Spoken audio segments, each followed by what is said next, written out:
খুলনায় তারেক রহমানের আগমন উপলক্ষে জেলা ও মহানগর তাঁতি দলের বিশাল মিছিল। খুলনা থেকে জানাচ্ছেন মোহাম্মদ মাসুম সরদার।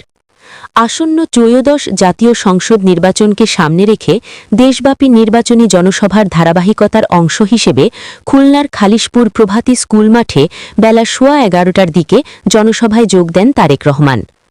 খুলনা মহানগর বিএনপির সভাপতি এস.এম. শফিকুল ইসলাম মনার সভাপতিত্বে এবং সাধারণ সম্পাদক শফিকুল আলম তুহিনের সঞ্চালনায় সমাবেশে বক্তব্য রাখেন। দীর্ঘ ২২ বছর পর তারেক রহমান খুলনায় এই নির্বাচনীয় সফর করেন। তারেক রহমানের আগমনে খুলনা জেলা তাঁতি দল এক বিশাল মিছিল বের করে। এই সময় উপস্থিত ছিলেন কেন্দ্রীয় তাঁতি দলের সদস্য ও মহানগর সভাপতি আবু সাঈদ শেখ, খুলনা জেলা তাঁতি দলের আহ্বায়ক শহীদুল ইসলাম লিটন তালুকদার। এ সময় কেন্দ্রীয় তাঁতি দলের সদস্য ও মহানগর সভাপতি আবু সাঈদ শেখ বলেন,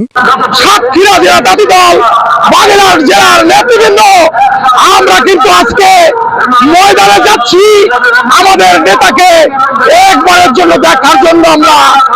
আমরা 25শে ডিসেম্বর নেতাকে বরণ করার জন্য ঢাকায় গিয়েছিলাম। সেটি ছিল আমাদের ভিতরে একটি আনন্দ, একটি উচ্ছ্বাস। আজকে তার পূর্ণতা পেয়েছে।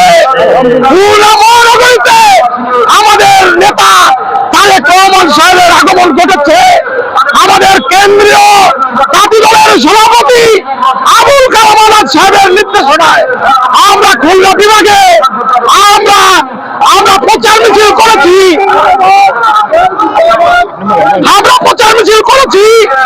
আমরা শুভেচ্ছা মিছিল করেছি। আমরা ধানের শীষের প্রার্থীদের জন্য প্রচার উপকমিটি করেছি।